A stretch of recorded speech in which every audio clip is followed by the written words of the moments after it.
Pardon me. Oui, monsieur? Are you Lobino? Oh, no.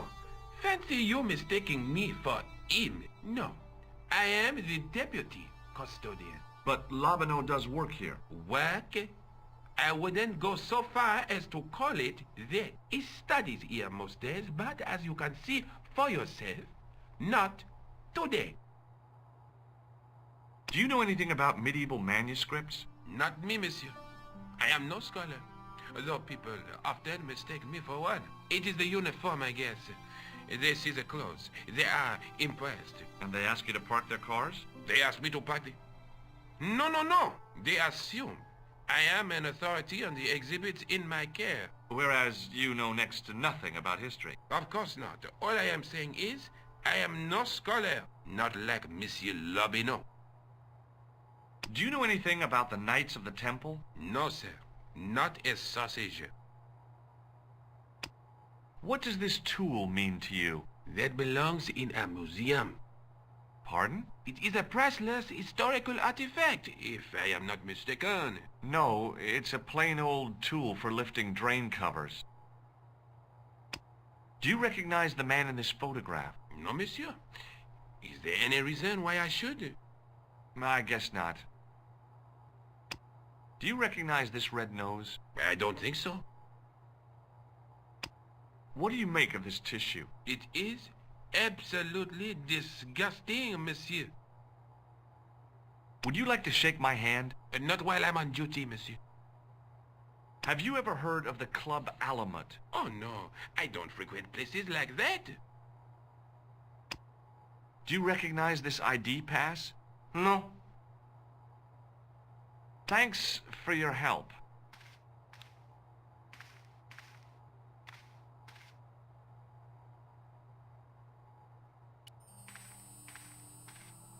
In the case was a spindly tripod, blackened with age and pitted with rust. It was identical to the tripod pictured on the manuscript. A notice identified it as 15th century from Western Ireland. It had been found in Loch Marne at the site of a Knights Templar preceptory. Ireland! What's that? This tripod was found in Ireland. I will have to ask you to keep your voice down. I'm sorry, I was excited. The case contained the tripod shown on the manuscript. As I reached toward the display case, a shrill piping filled the air.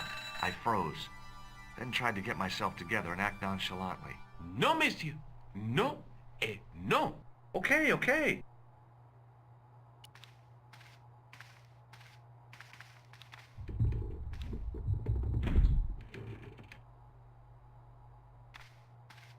The totem pole looked distinctly out of place in the setting of the museum.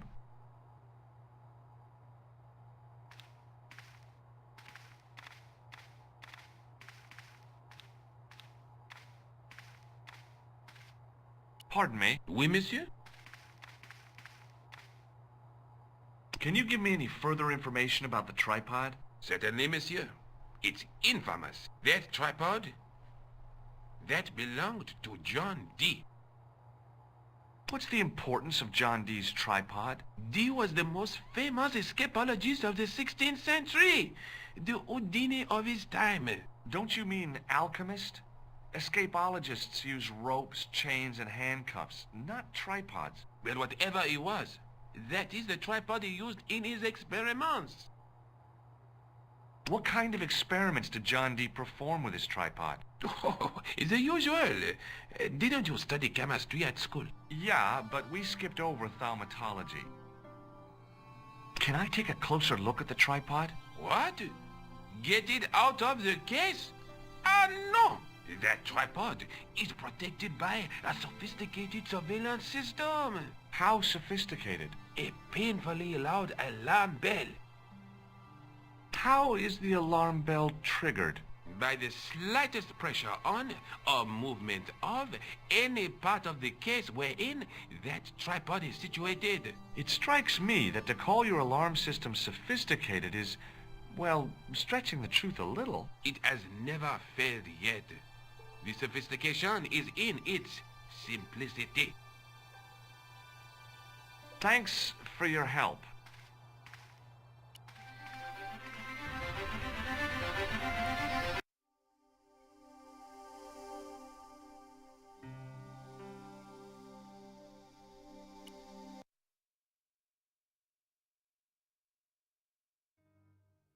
Hi.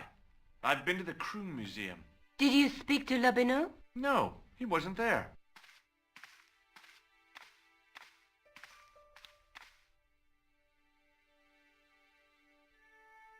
I found the tripod. Where? In the museum. It belonged to the Templars. It was dug up in Ireland at a place called Loch Marne. I have heard of Loch Marne. I read an article about the castle. Take a look for yourself. A popular gossip magazine. You read that rubbish? No, I write it.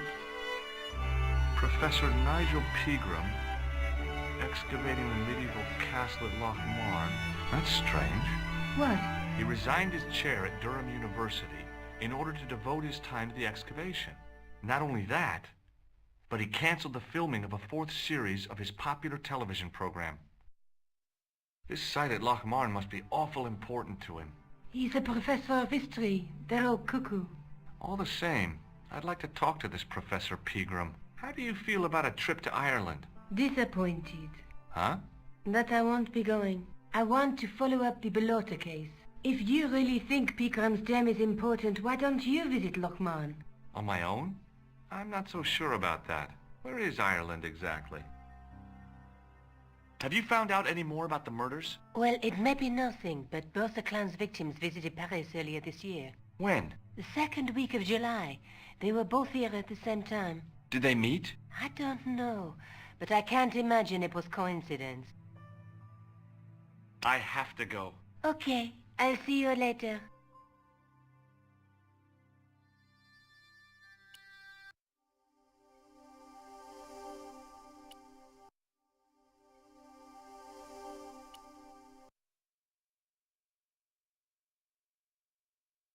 I passed the castle on the way into Loch Marne. The castle where Pegram's excavation was located.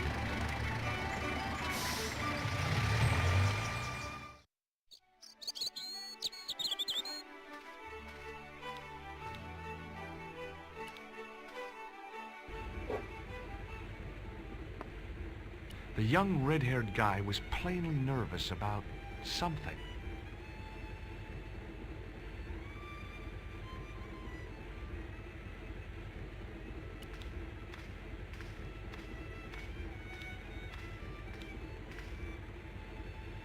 It was a beer-stained piece of toweling.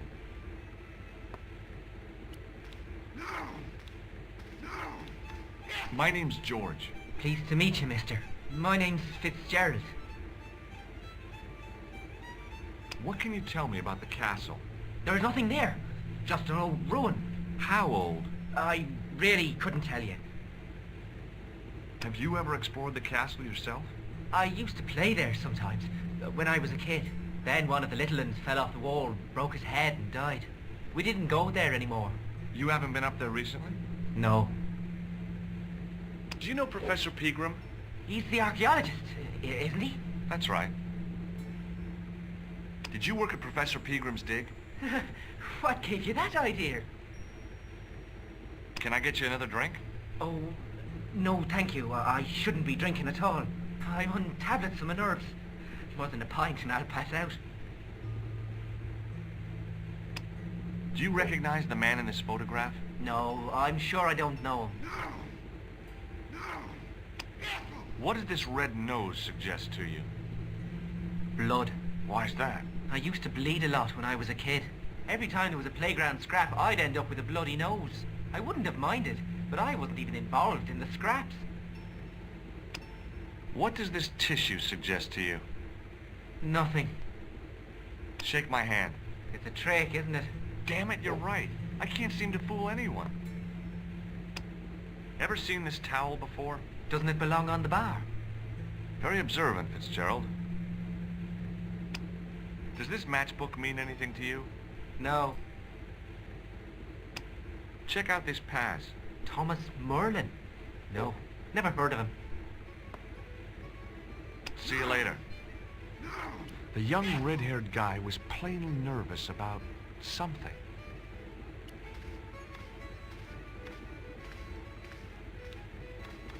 Top of the morning to you.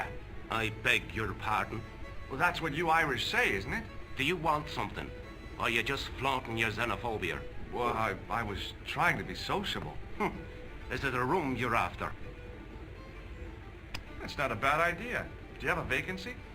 I could, if you don't mind waiting until the last guest checks out. No problem. When will that be? When the undertaker comes to collect him. Have you served any, clowns recently? No, you're the first today. Do you know a man called Pegram? Indeed I do. Are you a friend of his, by any chance? Oh, no. I'm just trying to track him down. Me too. That son of a bitch should be locked away. Did Pegram stay here? Yes, he did. 6 nights plus breakfast. I'll try a glass of beer, please. Is this your first pint of real ale? Well, I guess so. What's real ale, anyhow? Beer that's brewed from natural ingredients to traditional methods. It shouldn't be kept under pressure or refrigerated. And finally, it should have a good body and distinctive character. In other words, it's flat and worn with bits in, and it makes you fall over.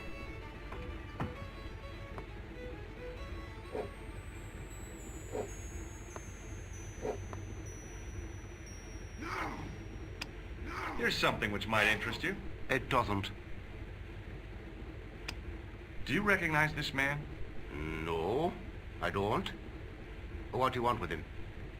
I've got a score to settle. I don't want any trouble in the bar, mister. If it's a fight you're looking for, see Father Mahoney. A priest? A man of the cloth? Sure. And he teaches the boys how to box at the youth club. According to Mahoney, it develops character. Isn't that right, Pat? Didn't he teach you the art of pugilism?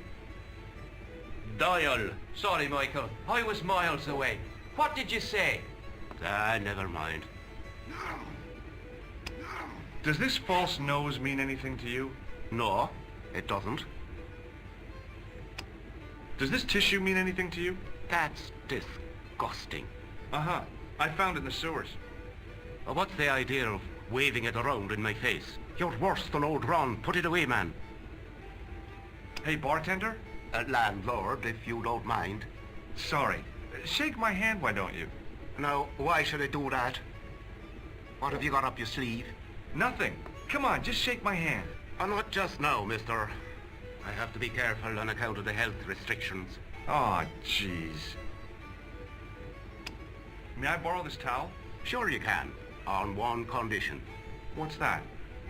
You keep it away from old Ron. Who's Ron? That's him in the corner, with the hygiene problem. Do you recognize this matchbook? No, sir. Do you recognize the name on this card? No. Should I? Nah, it was a long shot. Look, I gotta be going. Hi, my name's Stobart, George Stobart. Hello there, mister. What can I do for you? Do you know Professor Pegram? Do I know him? Do I know the good professor himself? No, I don't. I mean, I know who he is, but I don't know him to talk to. Do you know anything about Pegram's excavation? Only that he didn't have the right tools for the job. What he needed was shovels and a JCB. Pegram was digging for historical remains, not coal. Is that a fact? What the hell for? It's the science of archaeology, Pat. Understanding how people used to live by what they've left behind. One day archaeologists might be digging up our remains. Imagine that, Mr. O'Brien. I wonder what they'll find. Well, it won't be arrowheads and beakers. Fast food cartons and flavoured condoms, more likely. Did anyone from the village work at Pegram's dig? I tried it myself, but that high and mighty history man called me incontinent. What a nerve. Hadn't I dug more holes than the rest of them put together? Do you remember seeing Sean Fitzgerald at the dig? Let me see now. I think me brain box needs a spot of lubrication. Can I buy you a drink? You most certainly can. Give me a drink for my friend here. Who? Doyle? Has he conned you into buying for him? Shame on you, Patrick. Same again. Just a point this time, Michael. 1 point of brown coming up.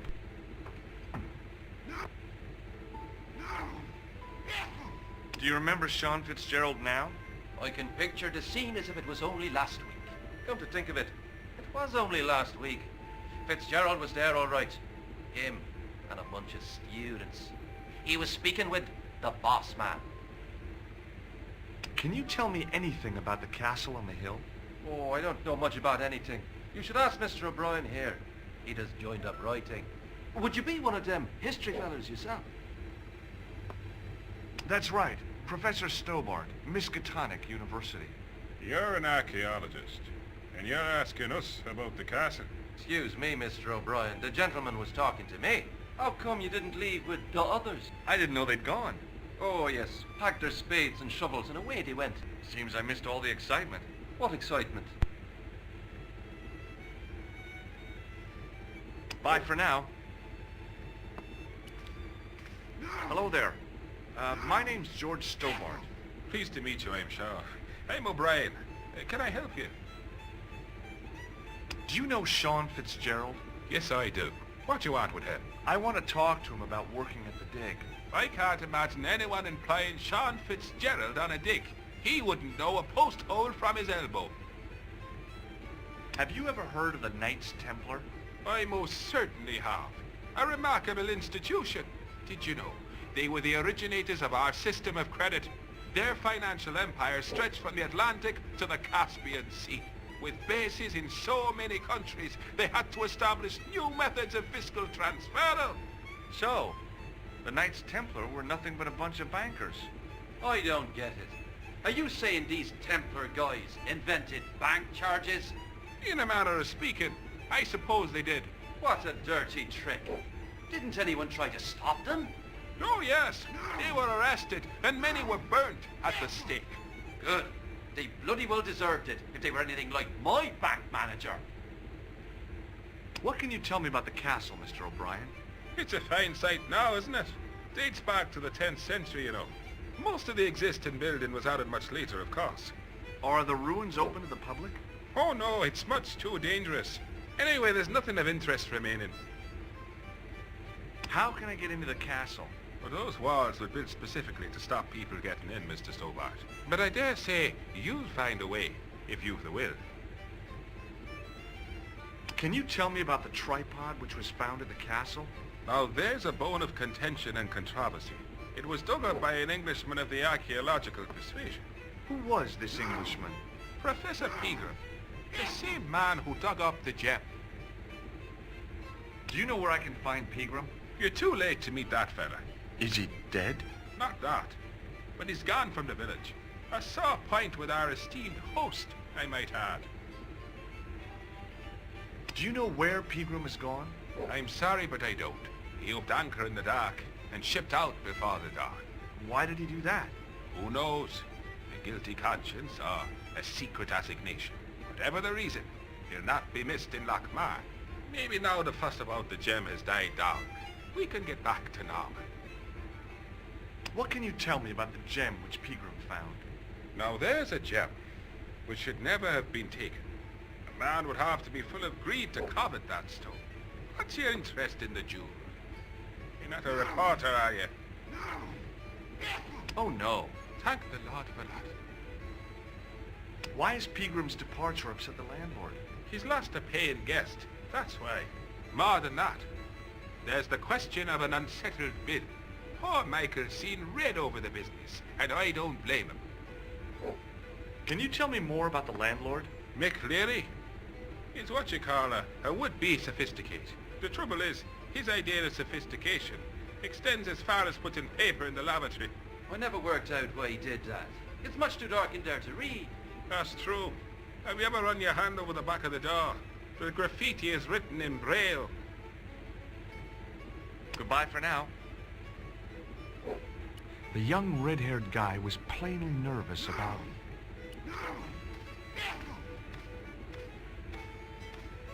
Mr. Fitzgerald? Doyle told me you definitely worked at the dig. He's seen you there. You might as well admit it. I knew this would happen. I knew I'd get caught. I need to talk to Professor Pegram, if he's still alive. What do you mean? Is he in danger? Yeah, you too, if I'm right. You're not from the Social Security. Hell no. What makes you think that? Well, I was claiming benefits at the same time I was working for Pegram. I'm not in a position to make judgments, Sean. That's between you and your conscience. All I want is to talk to Pegram about the gem. But he's not here. I know that. But he left that package with you, didn't he? So where did Pegram go? I don't know. I swear it. He came to see me early this morning. Said he was leaving. He asked me to give this package to a guy called Marquet. Show me what's in the package, Sean. I can't do that. Why not? I promised the professor. So what? You didn't have any qualms about your benefit scam. So where's the harm in taking a peek inside Pegram's package? You don't know these people.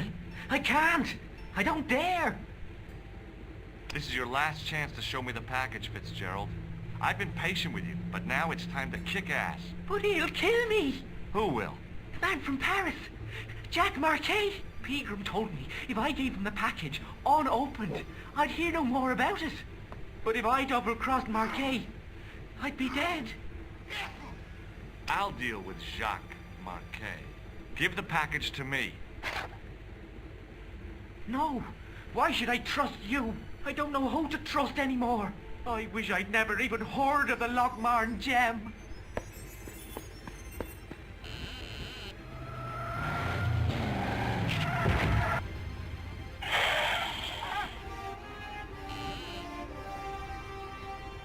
Hey! I just seen a big red... Get out of here, Maguire. Come back when you're old enough. What's the lad howling about? A big red sports car. Sean Fitzgerald's been runned over. Get out! Noisy little tyke. Maybe you should send out some medicinal brandy, Michael. Oh, yes. And who's going to pay for it? Not me. Me too, neither.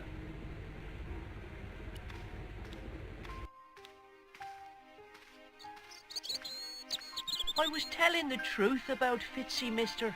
Okay, calm down. Now tell me what happened.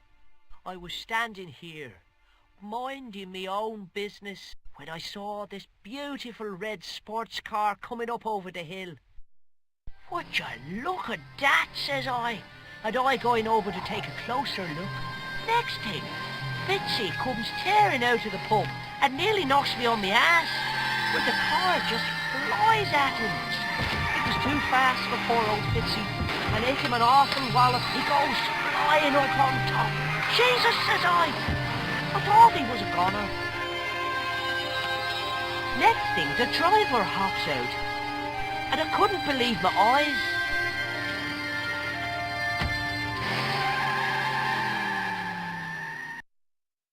He was dressed like a bloody pixie.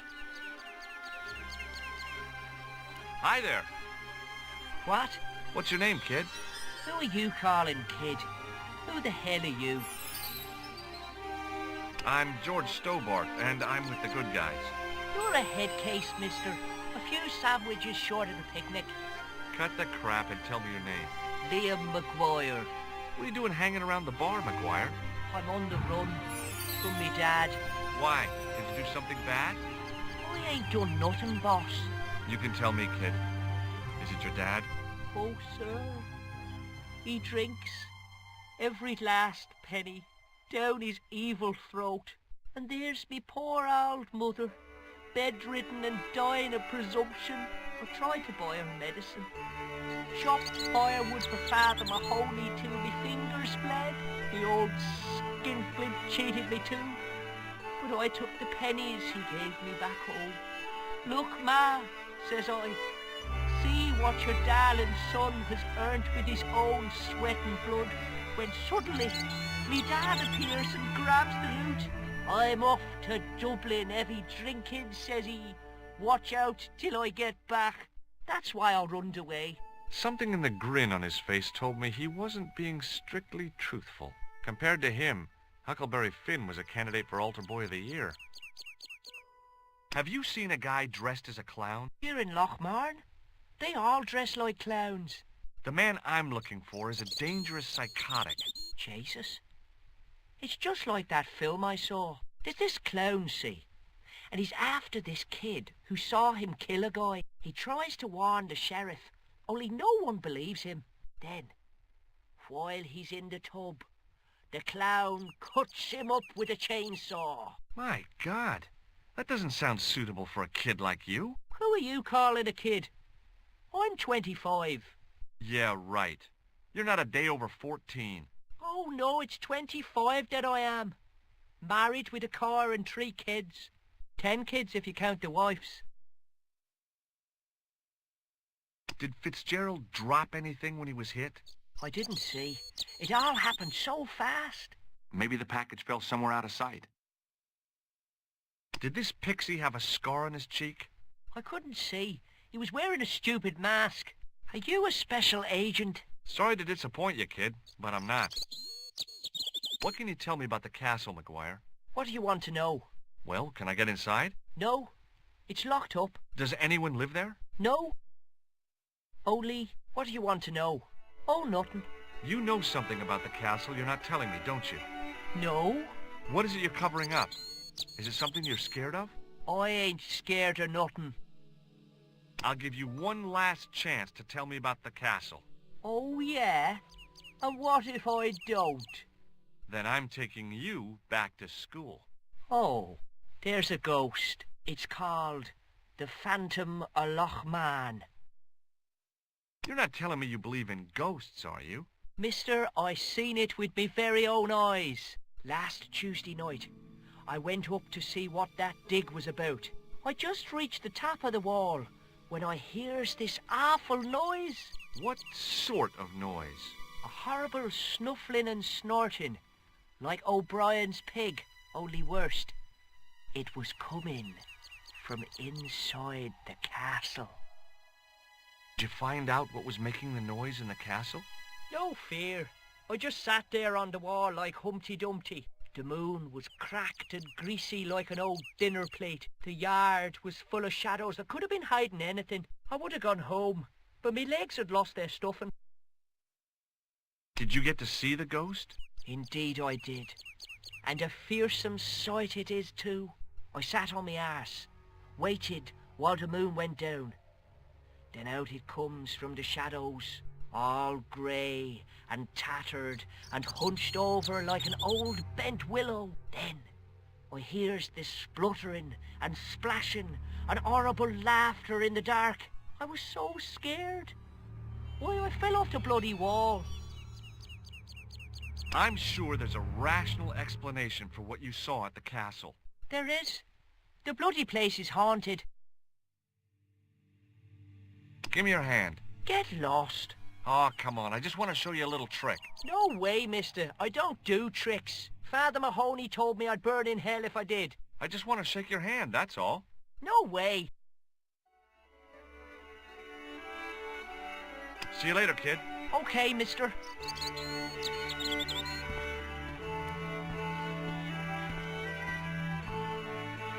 I pushed the switch down, but in doing so it snapped off in my hand.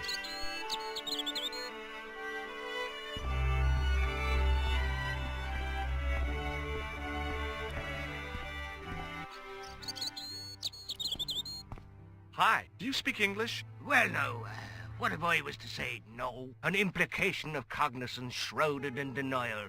A pretty poser of a paradox indeed. I gave him the look I'd perfected when I was 12 and was going to be the greatest hypnotist of all time. It was a killer. Are you attempting to hypnotize me, or is it the constipation you're suffering? I was a little out of practice.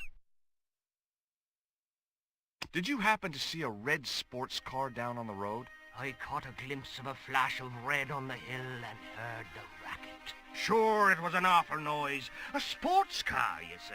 A Ferrari, to be exact. A racing car? And what was it doing here? The poor fella must have been lost. The driver of the Ferrari was involved in an accident. Is that so? Yeah, he knocked somebody down outside the bar. What an idiot! How could a thing like that happen? He was traveling too fast. So fast, he ran right under the car? I mean, the car was traveling too fast. But you'd have thought the idiot could have heard it coming. Maybe you know the guy who was hit by the Ferrari. His name is Sean Fitzgerald. Oh, I know him all right. That's me nephew, the idiot responsible for the stacking of my hay cart. Was he killed by the car? Oh, no, but he has been abducted. Well, That's a relief now. Aren't you going to look for your nephew? What for? From what you say, it's too late. Well, you could report the matter to the police. Better not. Besides, what could they do? Well, they could mount a search. They have only the one bicycle between them. In a question of superior acceleration, I put me money on the Ferrari. I think you ought to know exactly what Sean has gotten himself into. I'm not sure I want to know. But you're his uncle, his own flesh and blood. You're right, but what can I do? If I'm not here to guard it, some idiot might try to climb the haystack. What a moral dilemma. Stay here and guard this potentially lethal agricultural construction, or to go off in search of the prodigal nephew, the very man responsible for said hazard? It'll need some thinking about. Why, there's no problem. You're right. Why didn't I think of it before? We'll demolish the haystack. You don't have to demolish the haystack to go look for Sean. I'll stay here in your place and warn anyone who's silly enough to climb it. Marvellous! I think I should start me inquiries in the bar.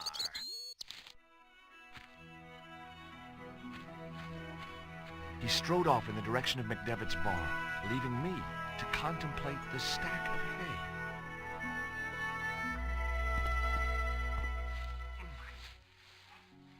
The stack of hay stopped, short of the top of the wall. Even if I stretched as far as I could, the wall was out of reach. What I needed was a slice or two of Alice's Wonderland.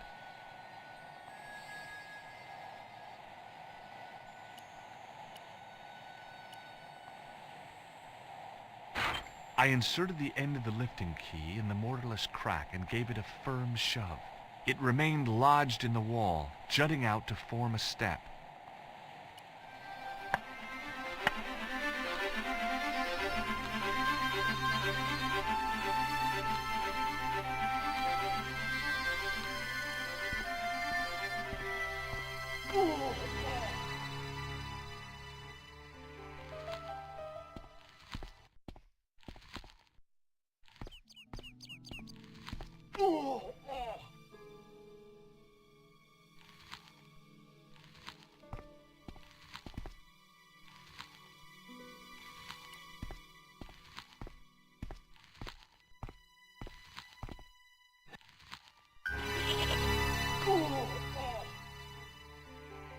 The rope by which the goat was tethered had become tangled on the old plowshare.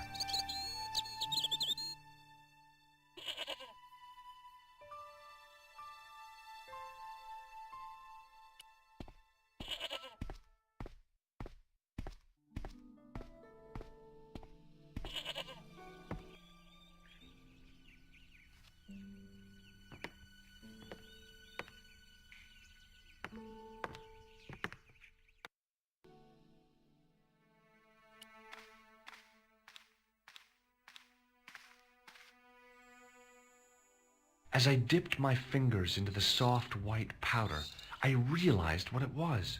Plaster of Paris. I'd used it in kindergarten to make casts of animal paw prints. I reached into the sack, but it was empty.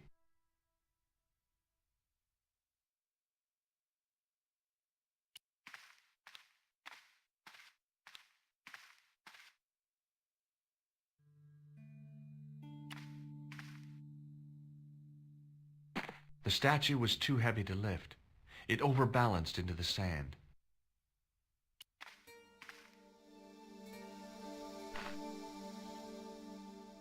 As I swung the stone upright, I noticed it had left a pattern of holes in the sand.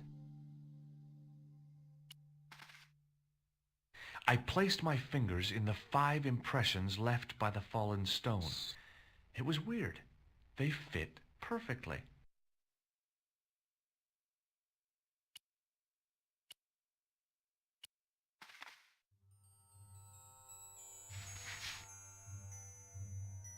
I sprinkled the plaster on the sand until the holes were filled.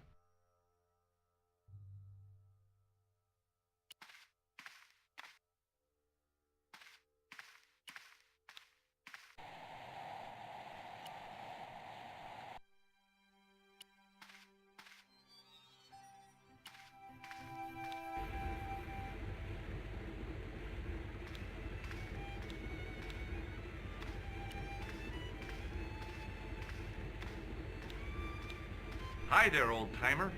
What?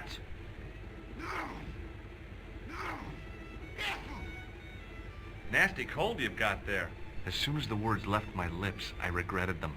Is there such a thing as a cold which isn't nasty? I put the question to Father Mahoney. Father, says I, why were we born to suffer snot? What did he say? He said, it's my reward for being out all night like a sinner. Pious prig. Anyway, this is no ordinary cold. 'Tis the hay fever. Pollinosis? Thank you. You're not a policeman, are you? Excuse me? Police? No. I'd know it if you were. What's that you're making? It's a necklace, me bucko. Oh, sure. Made out of steel wire? That's right. A necklace for my pretty one. When my little lover feels it round her slender neck, she'll be mine. All mine.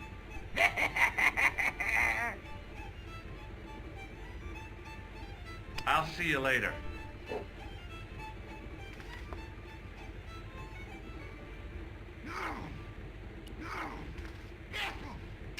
As soon as the old guy looked away, I grabbed this piece of wire.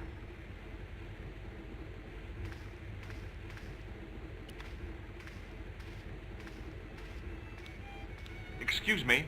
Yes, sir? May I have another beer, please? Certainly, sir. Same again? Yeah, please. How is this stuff made? That's the secret of the master brewer, sir. Each barrel is lovingly manhandled in time-honored fashion, suspended on skillfully tied ropes of the finest hemp, lowered into the cellar utilizing the forces of original gravity, like manna from heaven. I'm sorry, but the pump appears to be broken. I can fix it for you. I don't think so. This is a job for a professional electrician. Oh, well, at least the glass washer is still working. It's not my dear, is it? It just so happens I'm an electrician. Check out my credentials. Well, now, isn't that marvelous? Ha, here's a house bedeviled with faulty wiring of a wayward nature. Here's you, an electric man, with a little plastic card to prove it. I still want to see what you can do before I let you touch me beer pumps. You can make a start on the glass washer. And when you've finished that, will you take a look at the pumps?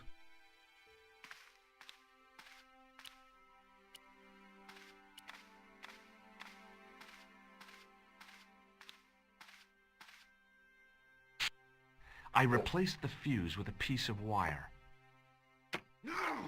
I knew it was dangerous, but I was desperate enough to disregard everything I knew about standard safety precautions. Excuse me, Mr. Leary. I fixed your glass washer, no problem. Bingo! And a blessing to all the saints. A free half-pint to that man, on the house. Now, could you take a look at the beer pumps? Well, I guess so, but I'm not making any promises. If you can't fix them, I'll have a riot on me hands. The pumps are in the cellar, right? That's right. You'll find a flashlight down there somewhere.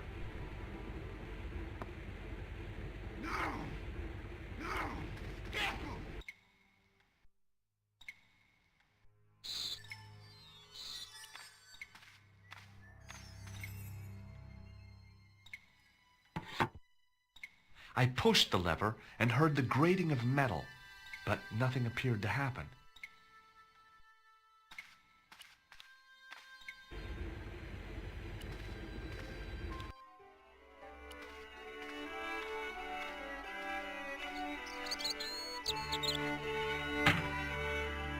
I lifted the trap door, and an overpowering smell of stale beer rose from the cellar below. I looked down on a stone-tiled floor, way too far to jump.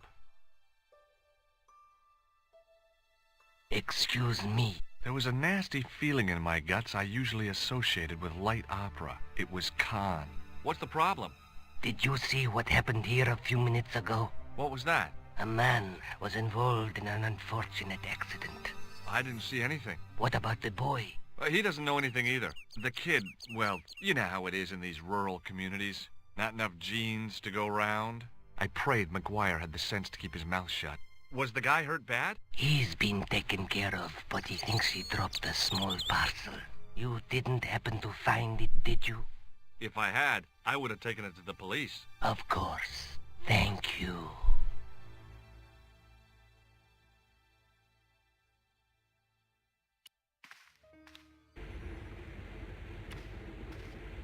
Now I could see. I spotted Mr. Leary's flashlight easily. Then I noticed a flash of light, something sparkling beneath the open trap door.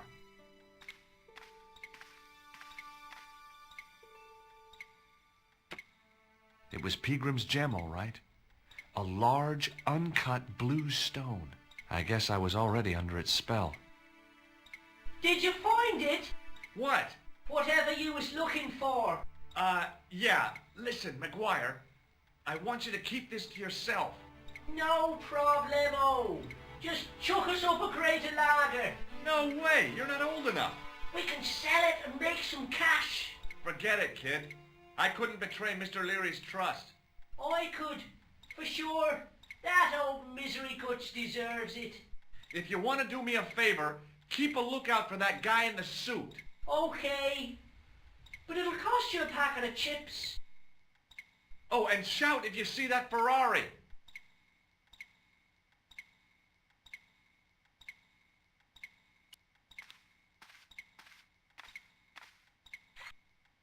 The faucet creaked, coughed, and spewed out a stream of rusty-colored water.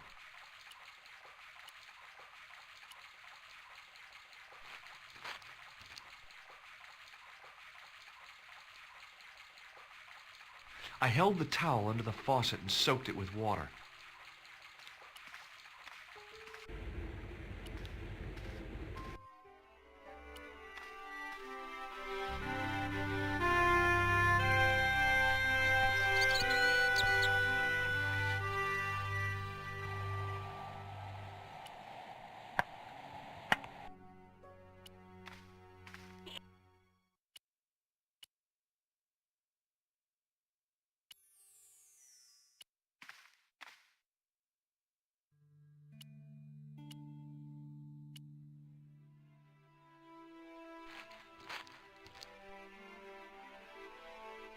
The trickle of water was quickly absorbed by the plaster. I eased the solid piece of plaster from the sand. Underneath, it had formed a perfect copy of the statue.